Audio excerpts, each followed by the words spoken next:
Bonjour, bienvenue au Conquet, le port d'où viennent la majorité des filets de pêche collectés par Filets Fab et transformés par Filets Fab. Les filets ils sont stockés ici après environ 1 an à 2 ans d'utilisation par les pêcheurs. Ensuite ils sont trop abîmés pour continuer à être utilisés. Donc ils sont entreposés là, puis ils sont déplacés à notre atelier de Plougonvelin où ils sont démontés, triés par couleur et broyés pour ensuite être granulés par un sous-traitant avant d'être utilisés pour de nouveaux objets comme des lunettes qui sont sorties récemment, mais également des montres et tout un tas de choses qui sont possibles à partir de ces filets de pêche en polyamide. Filets Fab, c'est un projet qui est né maintenant en 2015, il est à peu près né ici, donc au Conquet. À l'origine, c'est un projet étudiant. On était 4 amis avec la même visibilité, la même vision, les mêmes objectifs par rapport au design et par rapport à l'environnement. On avait cette volonté de faire quelque chose qui ait du sens à nos yeux, de sortir un petit peu de nos études avec quelque chose qui est un petit peu établi, faire un projet qui n'a pas forcément d'aboutissant et qui n'a pas forcément de sens au-delà de sa propre existence et d'avoir une note à la fin. On voulait aller un petit peu au-delà, faire quelque chose qui nous porte et qu'on ait vraiment quelque chose, l'impression d'être utile en fin de compte. Et lors d'une soirée, parce que ça démarre quand même souvent comme ça, la soirée s'est éternisée, elle s'est finie sur le port de Brest, donc pas vraiment ici. Donc ça s'est fini à côté d'un tas de filets, d'éléments appartenant à des pêcheurs et on s'est dit qu'il y avait peut-être quelque chose à faire, un projet de design à faire là-dessus. Et donc on a commencé à faire des recherches le lendemain, on a exploré, on a cherché s'il y avait des solutions, des choses qui existaient par rapport au recyclage des filets de pêche. Et on s'est rendu compte qu'il n'y avait en fait rien qui était fait en France en tout cas, il y avait des choses qui étaient faites à l'étranger, au Portugal, un petit peu en Italie, en Amérique du Sud, pardon. Mais en fin de compte, en France, rien n'était fait, c'était brûlé, c'était enfoui, donc c'était envoyé à l'étranger fatalement.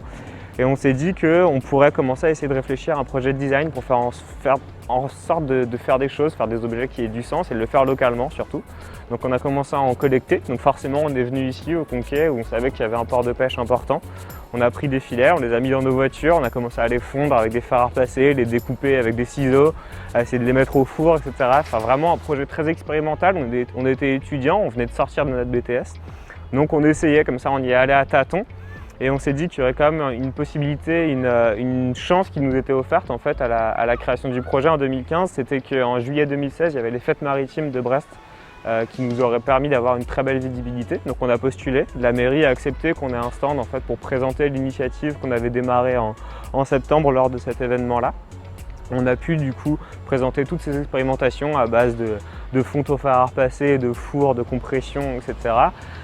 On a fait une espadrille qui n'était pas du tout concluante mais qui est déjà une sorte de premier objet manifeste qui disait voilà on peut faire des choses 100% filets de pêche recyclés localement avec relativement peu de moyens. Et on a eu de super bons retours de la part des gens, du public, des privés, de certaines entreprises, etc. Et suite à cet événement, on s'est vraiment dit qu'il fallait continuer, qu'il fallait aller un petit peu au-delà en fait, de juste cette expérience étudiante ou ces expérimentations. Et on s'est dit qu'on allait du coup créer vraiment quelque chose de plus construit, de plus sérieux. Donc il y a une association qui avait été créée juste avant l'événement, qui a poursuivi. Initialement, son but c'était juste d'avoir un statut pour pouvoir être présent sur les fêtes maritimes de Brest 2016. Et en fin de compte, elle a prolongé son existence jusqu'à quasiment aujourd'hui, avec un certain nombre de membres, donc forcément les membres créateurs avec donc moi, Yann Louboutin, Théo Després et Thibaut Huguin qui sont aujourd'hui les associés membres de Filets Fab, mais aussi plein d'autres gens, donc beaucoup d'amis forcément qui ont rejoint le projet. Et l'association, elle avait pour but en fait d'explorer, de franchir une étape après la phase expérimentale. Donc on a commencé à se renseigner sur comment étaient collectés les filets, qui les collectait, où est-ce qu'il y avait des gisements, qu'est-ce qui était fait une fois qu'ils étaient collectés, où est-ce qu'ils allaient, comment ils étaient transformés, etc. Donc on a appris vraiment beaucoup de choses, on a pris un petit peu d'ampleur, on a commencé à faire les premières expérimentations un peu plus techniques. Au-delà du fer à repasser et du four, on a commencé à contacter des centres d'essais techniques à Saint-Brieuc, à Lorient, également dans la Plastic Valley, donc dans le Jura, pour un petit peu aller au-delà de juste de l'expérimentation. On a fait donc des premières plaques thermocompressées qui avaient une certaine translucidité, qui étaient assez jolies, donc on a voulu faire un objet à partir de ça. On s'est vite rendu compte que c'était un petit peu compliqué, que ça coûtait très cher, que c'était pas forcément la vraie piste et que le design n'était pas forcément dans la production d'objets à partir de filets de pêche recyclés, mais que vraiment l'approche design de cette question, de cette problématique des filets de pêche, c'était plutôt de résoudre en fait cette problématique. Et la problématique de ce déchet dont on ne fait rien, c'était pas de faire un objet avec ce déchet, mais de le recycler pour permettre de faire une multitude d'objets et pas seulement un.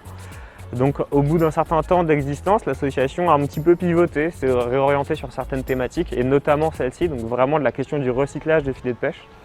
Et à partir de là, donc le projet plus entrepreneurial, plus de l'entreprise qu'aujourd'hui Filet Fab s'est enclenché. Donc on a commencé à faire des vrais partenariats donc avec les collecteurs, avec les municipalités, avec les régions, les départements, les CCI, tous ces acteurs en fait maritimes, tous ces acteurs locaux. Des acteurs locaux aussi, notamment sur les parties manuelles de transformation. Je pense au Jeunet d'Or, donc qui est une société d'insertion sociale avec qui on a travaillé pour travailler sur les filets, pour les démonter, donc séparer les différents cordages, dont on verra ça plus tard quand on sera à l'atelier pour un petit peu montrer l'envers du décor, donc comment se passe le recyclage.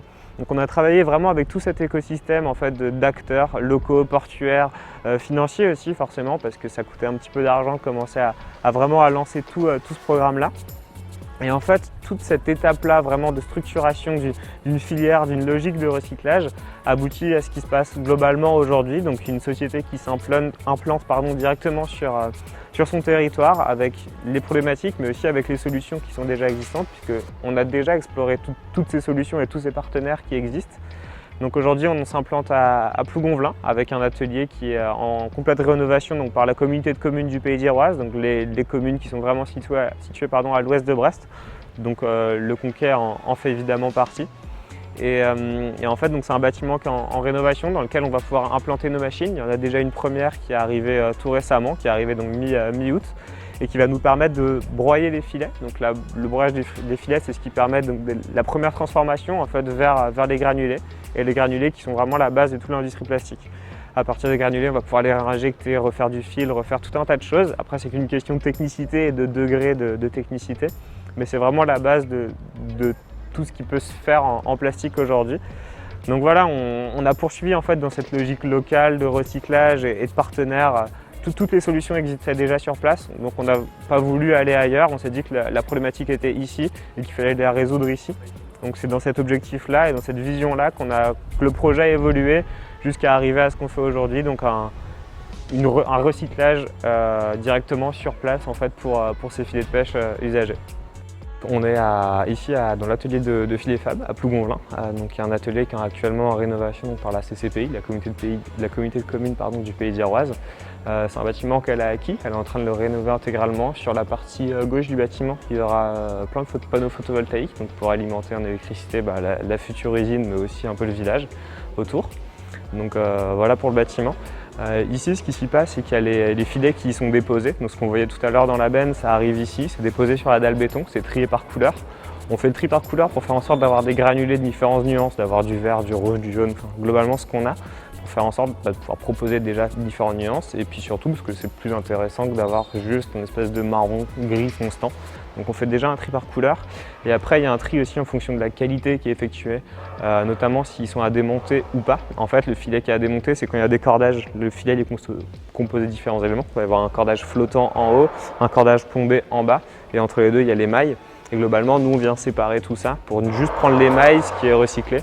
Et les deux parties supérieures sont malheureusement pour le moment abandonnées, elles sont stockées, donc ça ressemble à ces cordages-là juste à côté. Donc voilà pour la partie démontage. Donc la partie démontage, comme je disais tout à l'heure, qui est fait en collaboration avec les Jeunet d'Or, donc qui est une société d'insertion sociale basée à Guipava, à Brest, juste à côté. Une fois que le démontage est fait, donc on se retrouve avec des filets qu'on appelle nous démontés. Donc c'est tout le stock qu'il y a juste à côté. Il y a, je ne sais plus, à peu près 50 big bags environ qui sont sur le côté, donc ce qui équivaut à peu près à entre 5 et 6 tonnes. Et donc ces filets démontés, ils sont pas cordage, ils n'ont plus de flotteurs, il n'y a plus rien. Il y a un petit peu d'algues encore qui restent, parce que malgré tout on n'arrive pas à tout enlever. Et ensuite ils sont donc broyés donc avec la machine qui est derrière, qui permet de faire des fibres qui sont relativement courtes, qui vont globalement entre 50 et 100 mm de long. Ces fibres-là, en fait, on doit les obtenir parce que c'est une typologie de matière qui est nécessaire pour pouvoir ensuite faire les granulés. Globalement, les granulés, ils passent dans une machine qui s'appelle une extrudeuse. En soi, le plastique, il est fondu, on obtient une espèce de pâte, et ensuite extrudé. Donc c'est des sortes de grands spaghettis qui sortent de la machine et ils sont coupés régulièrement pour en faire des petits granulés qui peuvent servir d'injection. Et en fait, c'est cette machine-là qui a besoin d'avoir des filets broyés pour ensuite faire des granulés. C'est pour ça qu'on a cette machine de broyage donc, qui a été implantée ici. C'est pour déjà réduire le volume, ça prend énormément de place les filets. Et puis surtout pour en faire une matière qui est exploitable par la suite pour faire de l'extrusion et pour faire des granulés. Donc voilà pour la partie broyage. Donc la partie granulation, comme je l'expliquais, c'est globalement un spaghetti qui va permettre de faire des granulés. Aujourd'hui, nous, on sert uniquement du plastique de filet de pêche pour faire des granulés. Après, on n'écarte pas non plus l'idée, notamment pour avoir des couleurs. On a très peu de noir en fait en filet. Donc on n'écarte pas l'idée d'utiliser ce qu'on appelle des adjuvants. Donc en gros, ça va être des additifs pour mettre de la couleur, pour mettre de l'anti-UV, pour mettre certaines faire une sorte de recette, en fait, rajouter par-ci par-là certaines qualités aux matériaux pour moins qu'ils se dégradent lors du recyclage. Parce qu'on est quand même avant tout sur un matériau recyclé. Un matériau recyclé, ça se dégrade lors de son recyclage. On peut pas, c'est impossible d'avoir un matériau recyclé aussi qualitatif techniquement qu'un matériau vierge. Donc voilà, on n'écarte pas l'hypothèse ou l'option de rajouter ces additifs-là, ces adjuvants-là, pour faire en sorte d'avoir un produit qui soit de la meilleure qualité possible, tout en étant recyclé localement en France et puis à 10 minutes du gisement. Donc voilà pour la partie granulée. Et ensuite, à partir des granulés, donc comme j'expliquais juste avant sur le port, les granulés permettent à peu près tout. C'est vraiment la base de toute l'industrie plastique. On peut les injecter pour en faire des lunettes, donc ce qui a déjà été fait en collaboration avec Acuitis et Armorlux. Mais on peut aussi faire des éléments de montre, on peut faire des pièces très techniques, comme des éléments, je sais pas moi, pour une pièce de moteur sur une voiture, etc. C'est vraiment très permissif en fait les granulés, notamment quand ils sont en polyamide, puisque les filets sont en polyamide et c'est en fait un matériau qu'on dit technique, c'est pas un polyéthylène comme les bouteilles, etc. C'est quelque chose de plus performant, notamment à la traction. C'est entre autres pour ça que c'est utilisé pour les filets, parce que c'est soumis à d'énormes contraintes. En plus de ça, il est plus résistant thermiquement, donc c'est pour ça qu'il est aussi utilisé notamment en automobile. Donc c'est un plastique qui est vraiment très permissif. Et c'est notamment pour ça qu'on a pu faire des lunettes avec, c'est que étant donné qu'il est recyclé, certes il perd en qualité, mais comme il est d'avance en fait plus performant que le plastique, on est déjà largement suffisamment performant pour faire tout un tas d'objets. Donc voilà pour les granulés et pour l'injection ou la fabrication des pièces injectées. Après on peut faire d'autres choses avec, on peut faire de la thermocompression. Donc là globalement ça va être une sorte de grand moule à gaufres. On va avoir un plateau chauffant dessous, un plateau chauffant dessus.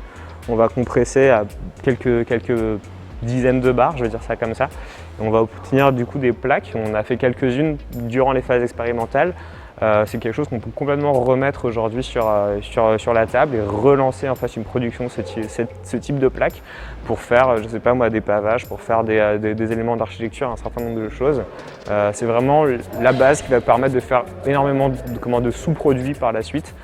Et aujourd'hui, Filet Fab se positionne là-dessus en fait, comme étant avant tout un recycleur qui va refaire une matière première et avec des connaissances de design et notre approche de design pouvoir permettre à ses clients ou à ses partenaires de faire un tas de possibilités d'autres choses par la suite en fait, en orientant sur les bonnes typologies de matière, sur les bonnes manières de la fabriquer, sur les bonnes recettes notamment par rapport aux adjuvants, et puis comme ça d'avoir un panel en fait de possibilités à partir des filets de pêche qui sont la base en fait de notre activité.